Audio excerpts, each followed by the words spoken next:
Hello government officers, welcome to Virutcham TNPSC. இந்த வீடியோவில் இதை பற்றி பார்க்கலாம் அப்படின்னா, குரூப் 2A வந்துட்டு இந்த வாட்டி கிளியர் பண்ணாதவங்க அடுத்து என்ன பண்ணலாம் அப்படின்றதுக்கான ஒரு ப்ராப்பரான வீடியோ. ஸோ ஃபர்ஸ்ட் வந்து என்ன அப்படின்னா, குரூப் 2Aல இப்போ ரேங்க் வந்து எனக்கு ரொம்ப தள்ளி இருக்குது. ஸோ 5000 வேகன்சி இருக்குது, 5900 வேகன்சி இருக்குது. பட் நான் நல்லா தான் பண்ணியிருந்தேன். என்னால் வந்து குரூப் 2A போஸ்ட் வந்து பர்சீவ் பண்ண முடியல அப்படின்னு சொல்லிட்டு நிறைய பேர் ஃபீல் பண்ணிருப்பீங்க. ஏன்னா வந்துட்டு 14,000 பேர் வந்து ரேங்க் லிஸ்ட் விட்டுருந்துருக்காங்க. ஸோ அதில் 5900 பேருக்கு தான் வேலை அப்படிங்கும்போது ரிமைனிங் இருக்கவங்களும் அதே ஹார்ட் ஒர்க் தான் போட்டிருப்பாங்க. பட் அவங்களுக்கு ஏதோ ஒரு பாயிண்டில் வந்து மிஸ் ஆகிருக்கும். ஸோ அவங்க அடுத்து என்ன மூவ் பண்ணணும் அப்படின்றதுக்கான ஒரு ப்ராப்பரான விளக்கம் தான் இந்த வீடியோ. ஸோ ஃபர்ஸ்ட் வந்து பார்த்திங்க அப்படின்னா, நீங்கள் அக்செப்ட் பண்ணிக்கோங்க. ஃபஸ்ட்டு வந்து இது என்ன பண்ணுறது, நம்ம வந்துட்டு நல்லா தான் எழுதியிருப்போம், நம்ம நிறைய நல்லா ஹார்ட் ஒர்க் போட்டிருப்போம். அந்த 11 மாதம் வந்துட்டு நம்ம குரூப் 4க்கு கூட படிக்காமல் என்ன பண்ணியிருப்போம் அப்படின்னா, ஹார்ட் ஒர்க் நிறைய போட்டிருந்துருப்போம், நிறைய இழப்புகள் இருந்திருக்கும். பட் அது எல்லாமே வந்துட்டு இந்த இடத்துல ஒரு இடத்துல உடையுது அப்படிங்கும்போது அது எல்லாருக்குமே வந்து ரொம்ப கஷ்டமாக தான் இருக்கும். பட் இந்த டைமில் வந்துட்டு நம்ம ஃபீல் பண்ணிட்டு இருந்தோம் அப்படின்னா, அடுத்து வரக்கூடிய குரூப் 4 அண்ட் குரூப் 1ல் கூட நம்மளால் வந்து ஸ்கோர் பண்ண முடியாமல் போயிடும். ஸோ இப்போ இருக்கிறது நீங்கள் அழுதுருங்க, என்ன பண்ணுங்கள், நீங்கள் வந்துட்டு மூவ் ஆன் ஆகணும். இப்போ ரிமைனிங் இன்னும் உங்களுக்கு ஒரு குரூப் 4க்கு ஒரு 60 நாள் இருக்குது அப்படிங்கும்போது, ஆனால் அடுத்து குரூப் 1 வருது, திரும்பவும் உங்களுக்கு குரூப் 2 வருது. ஸோ டிஎன்பிஎஸ்சி கிட்டேருந்து இந்த வருஷத்தில் எப்படியோ ஒரு நல்ல வருஷமாக வந்துட்டு எல்லா கால்ஃபரும் வந்து அடுத்தடுத்து அவங்க சொன்ன மாதிரி விட்டுட்ருக்காங்க. அதுவே ஒரு பெரிய விஷயமாக தான் இருக்குது. ஸோ நீங்கள் வந்துட்டு ஃபஸ்ட்டு வந்து இது ஏற்றுக்கோங்க. ஸோ இந்த ரேங்க்குக்கு கம்மியாக இருக்கவங்க, அதாவது குரூப் 2Aல கிளியர் ஆகாத ரிமைனிங் இருக்க எல்லாருமே என்ன பண்ணணும் அப்படின்னா, அடுத்து இந்த ஒரு 2 டேஸ் நீங்கள் எடுத்துக்கோங்க, டைம் எடுத்துக்கோங்க. நான் இதில் கிளியர் ஆகலை, எல்லாருக்குமே அது வந்து ரொம்ப கஷ்டமாக இருக்கும். கிளியர் ஆகிற எல்லாத்துக்குமே வந்து அது கஷ்டமாக இருக்கும். நீங்கள் அதை வந்து ஃபஸ்ட்டு வந்துட்டு நீங்கள் ஏற்றுக்கோங்க. சரி, ஓகே, நம்ம அடுத்து மூவ் ஆன் ஆகணும், வேறு வழியே இல்லை அப்படின்னு சொல்லிட்டு. ஸோ உங்களுக்கு யார் வந்து ஃபினான்ஷியலாக சப்போர்ட் பண்ணுறவங்களோ அவங்கள்ட்ட இன்னும் ஒரு 3 மாதம் டைம் கேளுங்க. இந்த 3 மாதத்தில் நீங்கள் வந்துட்டு நல்லா படித்து நல்ல ஒரு போஸ்ட்டுக்கு போயிடலாம்.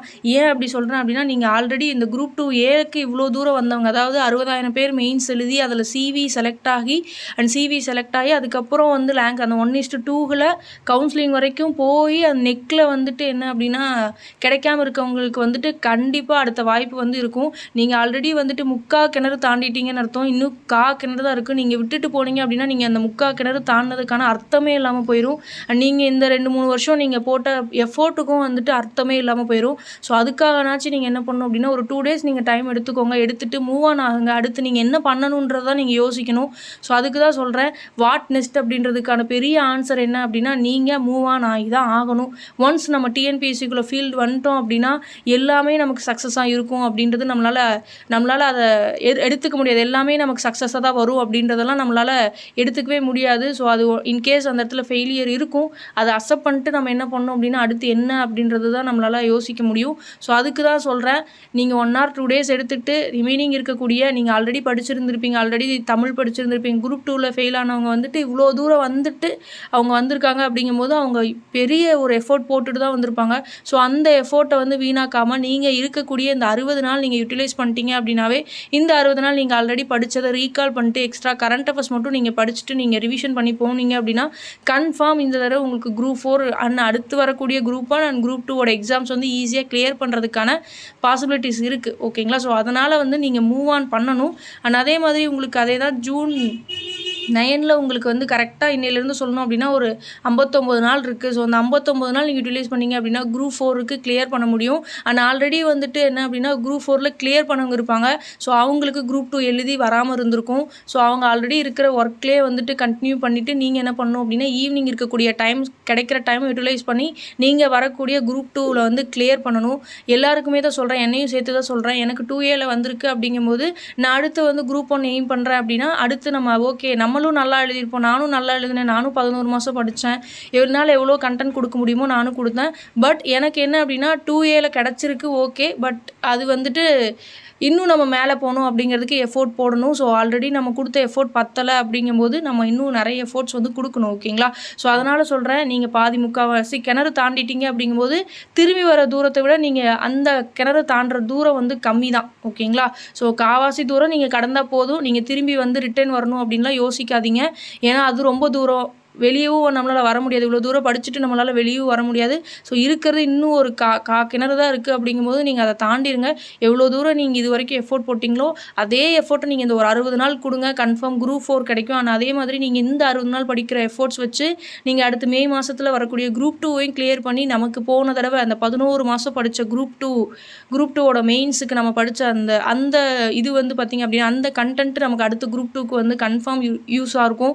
ஸோ அதனால் சொல்கிறேன், இந்த தடவை கிளியர் ஆகாதவங்க நெக் வரைக்கும் கவுன்சிலிங் வரைக்கும் போயிட்டு திரும்பி வந்தவங்களுக்கெல்லாம் வந்துட்டு திரும்பி வரவங்களாம் வந்துட்டு உங்களுக்கு அந்த அடுத்த குரூப் 4க்கு பெரிய எக்ஸ்பீரியன்ஸ் இருக்க மாதிரி இருக்கும் அண்ட் பெரிய நாலேஜ் கெயின் பண்ணுற மாதிரி இருக்கும். அதனால் சொல்கிறேன், நீங்கள் வந்துட்டு கீப் ஆன், நீங்கள் வந்து ட்ரை பண்ணுங்கள். எவ்வளோ தூரம் உங்களால் எஃபோர்ட் போட முடியுமோ அவ்வளோ தூரம் எஃபோர்ட் போடுங்க. அண்ட் அதே மாதிரி உங்களுக்கு குரூப் 4 எக்ஸாம் வந்து ஜூன் 9 வருது அண்ட் குரூப் 1 வந்து உங்களுக்கு ஜூலை 13 வருது. அண்ட் அதே மாதிரி உங்களுக்கு என்ன அப்படின்னா மேலே நோட்டிஃபை பண்ணி குரூப் 2 அடுத்த குரூப் 2ஓட எக்ஸாம் வந்து மேலே நோட்டிஃபிகேஷன் வந்து ஆகஸ்ட்டில் வந்து எக்ஸாம் இருக்க மாதிரி சொல்லியிருந்தாங்க. ஸோ அந்த எக்ஸாமும் வந்து உங்களுக்கு சைட் பை சைடு உங்களுக்கு வந்துட்டு எக்ஸாம் வந்துகிட்டே தான் இருக்குது. அது போக உங்களுக்கு எஸ்ஐயும் வந்துட்டு ஒரு 400க்கு மேலே வேகன்சிஸ் வந்து விட போகிறாங்க. ஜூனில் நோட்டிஃபிகேஷன் வரப்போகுது. ஸோ நீங்கள் இந்த ஒரு 3 மாதம் நீங்கள் நல்லா படிக்கிறது மூலமாக அடுத்தடுத்து எல்லா எக்ஸாம்ஸும் உங்களால் கிளியர் பண்ண முடியும். அதனால் சொல்கிறேன், ஜஸ்ட்டு நீங்கள் மூவ் ஆன் தான் ஆகணும். நம்ம வந்து எடுக்கிறது எல்லாமே சக்ஸஸ் அப்படின்றது நம்மளால் சொல்ல முடியாது.